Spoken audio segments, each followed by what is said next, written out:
এই মেয়াদ উত্তীর্ণ মাল দিয়ে কি আপনি আওয়ামী লীগের 4 কোটি 5 কোটি লোককে বাঁচাতে পারবেন নাকি? এখন মেয়াদ উত্তীর্ণ মাল দিয়ে চলছে আওয়ামী লীগ।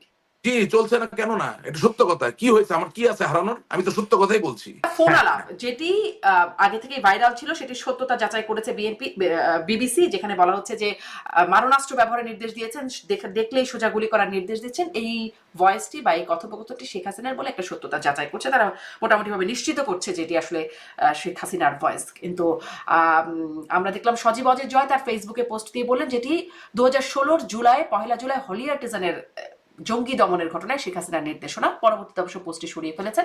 আর আওয়ামী লীগ অফিসিয়াল ফেসবুক পোস্টে বলছেন যে এটি এআই দ্বারা বানানো, এটি আসলে শেখ হাসিনার ভয়েস না, এটা এআই দ্বারা বানানো। কোনটি সত্য নাকি দুটাই মিথ্যা? আচ্ছা, আইনজীবীরা বলে যে প্রয়োজন ছাড়া কথা বলতে হয় না। তো প্রথম কথা হচ্ছে এটা শেখ হাসিনা অডিও ক্লিপ বলে দাবি করতেছে বিবিসি, তাই না?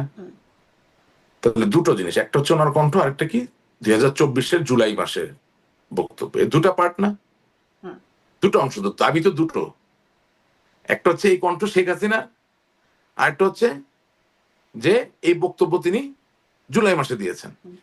তো যে কারণে আমি বলছি যে প্রয়োজন ছাড়া কথা বলতে হবে কেন?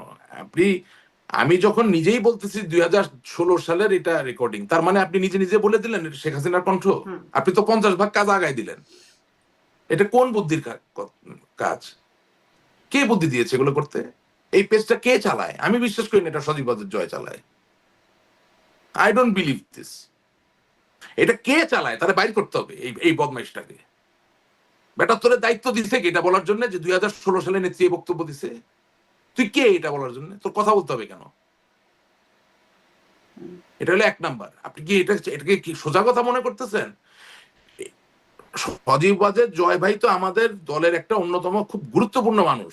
উনি কোনো আনুষ্ঠানিক পদে থাকুক বা না থাকুক, এই পেজটা যে চালাচ্ছে তার পক্ষ থেকে, সে যে না বুঝে লেখলো ওখানে কথাটা, যেটা 2016 সালের শেখ হাসিনার কণ্ঠ, এটাকে তারা দায়িত্ব দিয়েছিল কেউ বলার জন্য?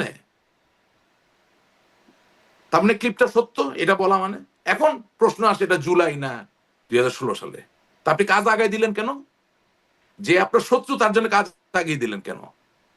আর আওয়ামী লীগের পেজে এটা লিখতে হবে কেন যেটা এআই নাকি? আমার মানুষের কি, আপনি কি মনে করেন যারা আওয়ামী লীগ করে তারা এটা নিয়ে চিন্তিত? আপনি কি মনে করতেছেন যে এই রেকর্ডিংটা বাইরে হয়েছে বলে আমি আজকে থেকে আওয়ামী লীগ ছেড়ে দিব? হ্যাঁ, এটা এআই না সত্য এর জন্য কি রাষ্ট্রীয় আওয়ামী লীগ করবে না?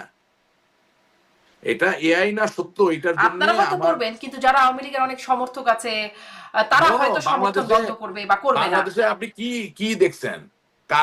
কালের পরিক্রমণে কত সত্য বেরিয়ে আসে, কত কিছু বাড়িয়ে, পরিস্থিতি পরিবর্তন হয়। আপনাকে সবকিছু নিয়ে কথা বলতে হবে কেন? তাহলে কি করতো আওয়ামী লীগ এখানে? আরে এটা যখন আনুষ্ঠানিক ভাবে আসবে, হ্যাঁ, আমি বিবিসির কথায় কেন আমাকে রেফিউট করতে হবে? তাহলে কার কথা বলবো? মানে বিবিসি বলছে, সিআইডি অবশ্যই না, জাতিসংঘ প্রতিবেদনে বলছে, এখন আন্তর্জাতিক অপরাধ ট্রাইব্যুনালে এগুলো বিষয় আসছে। আপনি জাতিসংঘের প্রতিবেদন যদি নাই মানেন, তাইলে আবার বিবিসির কথা আপনি কেন বাজ করছেন? আর 2 নম্বর কথা, আপনি একবার জাতিসংঘের কথাকে বললেন যে এটা ফালতু, মানি না।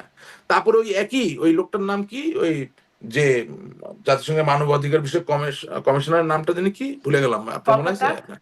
হ্যাঁ হ্যাঁ, ভলকার টার্ক। পরে আবার ভলকার টার্ক যখন আওয়ামী লীগ নিষিদ্ধ করার ব্যাপারে উদ্যোগ প্রকাশ করলো, ওইটা আবার নিয়ে আপনি লাফালাফি করলেন কেন? আমার প্রশ্ন হচ্ছে, আপনি জাতিসংঘের যে প্রতিবেদন জননেত্রী শেখ হাসিনার বিরুদ্ধে, সেটা আপনি পরিত্যাগ করলেন, প্রত্যাখ্যান করলেন। তো ওই একই লোকের আবার আরেক বক্তব্যটা আপনি গ্রহণ করছেন কেন? আমি তো আপনার অনুষ্ঠানে সেই কথাগুলোই বলি যে একটা সমন্বিত নেতৃত্বের জায়গা দরকার। আপনার দেশে একজন মুখপাত্র দেওয়া দরকার। আপনার ভালো লাগুক বা না লাগুক, যেই লোকের স্মৃতিভ্রম হয় নাই, এখনো মগজটা তারুণ্য দীপ্ত, অর্থাৎ 7 দিন আগে কি বলেছে 15 দিন পরে কি বলবে এটা মাথায় সমন্বিত অবস্থা থাকে, সেই লোককে আপনাকে দলের দায়িত্ব দিতে হবে। এই মেয়াদ উত্তীর্ণ